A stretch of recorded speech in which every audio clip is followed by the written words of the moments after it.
दोस्तों नमस्कार, स्वागत है आप सभी का 4 PM पर। मैं हूं आपके साथ अदिति। राहुल गांधी की सेना ने मोदी शाह की लंका लगा दी। दरअसल दोस्तों, राजनीति में सिर्फ और सिर्फ अब बिहार चुनाव की चर्चा हो रही है। बिहार में महागठबंधन यानी तेजस्वी और राहुल गांधी की जोड़ी ने भी तहलका मचा के रखा है। आरजेडी को पूरी तरह से समर्थन देने के लिए राहुल गांधी ने ऐसी रणनीति तैयार की है। ऐसे 7 दिग्गजों को अलग अलग जगह से इकट्ठा करके बिहार में 6 महीने के लिए काम पर लगाया है, ग्राउंड पर काम पर लगाया है, जिससे बीजेपी में खलबली मची हुई है। ये 7 नेता कौन है? राहुल ने किन नेताओं पर दांव चला है जिससे बीजेपी खेमे में हलचल तेज हो गई है, बताएंगे आगे आपको, तो आखिर तक वीडियो में बने रहिएगा। पहला नाम जो है वो है कृष्णा अल्लावरू। जी हाँ, बिहार कांग्रेस के प्रदेश प्रभारी हैं। बिहार में कांग्रेस प्रभारी हैं, नए प्रभारी बनाए गए हैं। लगातार कृष्णा अल्लावरू जो है बहुत ही युवा चेहरा है, यंग चेहरा है, लेकिन कामकाज इतने बेहतरीन तरीके से करते हैं कि कृष्णा अल्लावरू को राहुल गांधी ने बड़ी जिम्मेदारी दी है। ठीक बिहार चुनाव से पहले पहले राहुल गांधी ने भारतीय जनता पार्टी के स्लीपर सेल्स को एक एक कर एलिमिनेट करना शुरू किया कांग्रेस पार्टी के अंदर से, वैसे ही उन्होंने कृष्णा अल्लावरू को बिहार चुनाव के लिए चुन लिया। कृष्णा अल्लावरू को बिहार कांग्रेस के प्रभारी बनाए गए। कृष्णा अल्लावरू नए प्रभारी हैं जो सभी जिलों का, बिहार चुनाव के लिए सभी जिलों का, एक एक जिलों का वो दौरा कर रहे हैं। मतलब चप्पे चप्पे पर उनकी पैनी नजर है। दलित वोटर्स, मुस्लिम वोटर्स पर जो कृष्णा अल्लावरू है वो काम कर रहे हैं।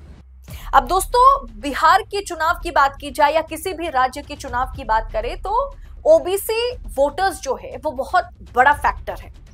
दलित मुस्लिम वोटर्स के साथ साथ कृष्णा अल्लावरू जो है वो ओबीसी वोटर्स को टारगेट कर रहे हैं कि कैसे वो महागठबंधन की ओर या कांग्रेस की ओर उन्हें शिफ्ट किया जा सके।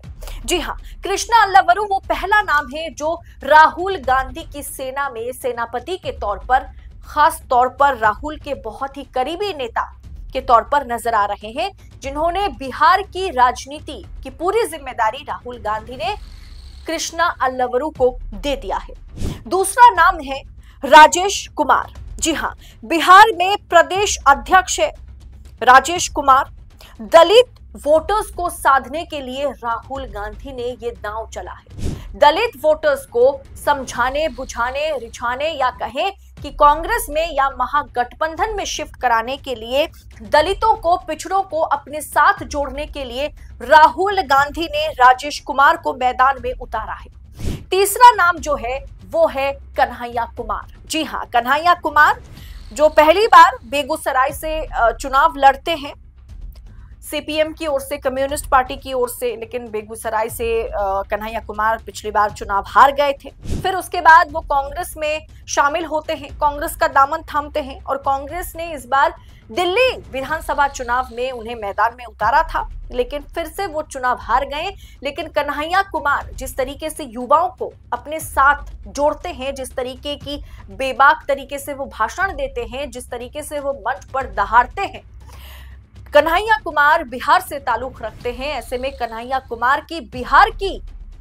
राजनीति में, बिहार चुनाव में एंट्री कराना राहुल गांधी ने सोच समझ करके यह फैसला लिया कि कन्हैया कुमार बिहार चुनाव को, जो राहुल की सेना है उसमें कन्हैया कुमार को राहुल गांधी ने शामिल किया, क्योंकि कन्हैया कुमार फिलहाल बिहार में नौकरी दो पलायन रोको यात्रा कर रहे हैं। कन्हैया कुमार इस यात्रा को लीड कर रहे हैं, युवाओं से कनेक्ट हो रहे हैं, युवाओं को समझा रहे हैं कि किस तरीके से नीतीश की सरकार, भारतीय जनता पार्टी की सरकार युवाओं से नौकरी छीनने का काम कर रही है। और इसलिए नौकरी दो पलायन रोको ये यात्रा कन्हैया कुमार की ओर से, कांग्रेस की ओर से निकाले गए, जिसमें कुछ समय पहले राहुल गांधी भी मौजूद थे। और वो जो भीड़ बिहार में देखने को मिली है कि किस तरीके से कन्हैया कुमार और राहुल गांधी के साथ बिहार की जनता, खास करके युवा जो है वो चलते हुए नजर आए थे। दोस्तों, चौथा नाम है पप्पू यादव का। जी हाँ, पप्पू यादव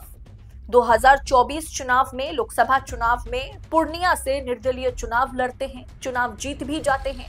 बाद में वो कांग्रेस में शामिल होते हैं और वाकई पप्पू यादव पर राहुल गांधी, प्रियंका गांधी भरोसा जताते हुए नजर आए। पप्पू यादव को भी, वो कांग्रेस के सांसद हैं, पप्पू यादव को बिहार की राजनीति को साधने के लिए राहुल गांधी ने बिहार भेज दिया है कि आपको अभी बिहार में ही रहना है, आपको दिल्ली का दौरा करने की फिलहाल की जरूरत आपको है नहीं दिल्ली में, आप बिहार में रहिए। बिहार की राजनीति को, खास करके सीमांचल यानी अररिया, किशनगंज, पूर्णिया, सुपौल, ये जो इलाका है, ये जो सीमांचल का क्षेत्र है, इस पर आप फोकस कीजिए। यहाँ के वोटर्स को महागठबंधन के साथ, कांग्रेस के साथ जोड़िए। इसीलिए राहुल गांधी ने चुन चुनकर अपने सेनापतियों को जो है उन्होंने इकट्ठा किया है और बिहार भेज दिया है। पप्पू यादव चौथा नाम है। पांचवा नाम जो है वो है अनिल जय हिंद का। जी हाँ, बिहार से ताल्लुक रखते हैं, बिहार से हैं अनिल जय हिंद। उन्हें फिलहाल के लिए दिल्ली में ओबीसी चेयरमैन की कुर्सी सौंपी गई है। जी हाँ, अनिल जय हिंद जो है वो ओबीसी समुदाय पर काफी समय से काम कर रहे हैं। ओबीसी वोटर्स को किस तरीके से पार्टी के साथ जोड़ना है, इस पर काफी लंबे समय से अनिल जय हिंद काम कर रहे हैं और वो बिहार से हैं। वो भले ही उन्हें दिल्ली में ओबीसी चेयरमैन की कुर्सी दी गई हो, लेकिन उन्हें काम बिहार में करना है। इसीलिए दिल्ली में उनको बिठाया गया है और कहा गया है कि फिलहाल ये कुर्सी आपके लिए है, लेकिन आप बिहार जाइए और बिहार में जाकर के ओबीसी समुदाय को साधने की कोशिश कीजिए, हमारे साथ जोड़िए। दोस्तों, अनिल जय हिंद बहुत बड़े नेता हैं और ओबीसी वोटर्स को किस तरीके से कांग्रेस के साथ जोड़ना है, इसके लिए वो पिछले कई सालों से काम करते नजर आ रहे हैं। ओबीसी समाज में उनकी अच्छी खासी पकड़ है, इसीलिए अनिल जय हिंद को राहुल गांधी ने अपनी सेना में एक जगह दी है। छठा जो नाम है वो बहुत ही दिलचस्प नाम है। छठा नाम है जो राजस्थान से है, वो है सचिन पायलट। आपको याद होगा दोस्तों, 2018 राजस्थान विधानसभा चुनाव में किस तरीके से बीजेपी का सफाया, वसुंधरा राजे का सफाया करके कांग्रेस की जो सरकार बनी थी, उसके पीछे सबसे बड़ी वजह, अगर किसी नेता की रणनीति कारगर साबित हुई थी, वो है सचिन पायलट की राजनीति, सचिन पायलट की रणनीति। क्या शानदार काम किया था सचिन पायलट ने 2018 में राजस्थान में कांग्रेस की सरकार बनाने में। जिस तरीके की मदद उन्होंने की है, वो अलग बात है कि उसके बाद सचिन पायलट को मुख्यमंत्री नहीं बनाया गया, वो डिप्टी सीएम बने और अशोक गहलोत को मुख्यमंत्री बनाया गया। और 2023 में भारतीय जनता पार्टी की वहां सरकार बनी। कांग्रेस या अशोक गहलोत की सरकार की सत्ता वापसी नहीं होती है, इसके पीछे भी माना जाता है कि सचिन पायलट है, क्योंकि सचिन पायलट और अशोक गहलोत के बीच की लड़ाई ने कांग्रेस को राजस्थान में डुबाया है। ये कहने में कोई गुरेज नहीं है। बिहार की राजनीति में, मतलब ग्राउंड लेवल पर बिहार में सचिन पायलट को राजस्थान से बिहार भेजा गया। राहुल गांधी ने ये जो डिसीजन ली है, इसके पीछे बहुत बड़ी वजह है, क्योंकि संगठन को मजबूत करने के लिए सचिन पायलट जैसे नेता की जरूरत है। और अब जितने भी नाम देखेंगे दोस्तों, ज्यादातर युवा चेहरा है। ज्यादातर नेताओं की उम्र जो है वो 35-40 से लेकर के 50-55 के बीच का है। अब दोस्तों, जो सातवां नाम है वो उत्तर प्रदेश से है। नाम है प्रियंका गुप्ता। जी हाँ, एक फीमेल को यहाँ पर मौका दिया गया है। राहुल गांधी ने प्रियंका गुप्ता को मौका दिया है। बहुत ही शानदार बोलती है। गोदी मीडिया के प्लेटफॉर्म पर, तमाम मीडिया प्लेटफॉर्म पर बेबाकी से कांग्रेस को रिप्रेजेंट करती हैं। कांग्रेस की स्पोक्सपर्सन है प्रियंका गुप्ता। अब बिहार में किस तरीके से मीडिया के साथ कांग्रेस को काम करना है, किस तरीके से कांग्रेस किस तरीके से मीडिया के आगे खुद को रिप्रेजेंट करेगी, इसके लिए प्रियंका गुप्ता को बिहार भेजा गया है। जी हाँ, यूपी में प्रियंका गुप्ता हैं, यूपी से लेकर के प्रियंका गुप्ता को बिहार भेजा गया है। सचिन पायलट को राजस्थान से बिहार भेजा गया है। अनिल जय हिंद को दिल्ली से बिहार भेजा गया है। पप्पू यादव जो दिल्ली में सांसद हैं, उन्हें बिहार भेजा गया है। कन्हैया कुमार दिल्ली में ज्यादातर समय रहते हैं, उन्हें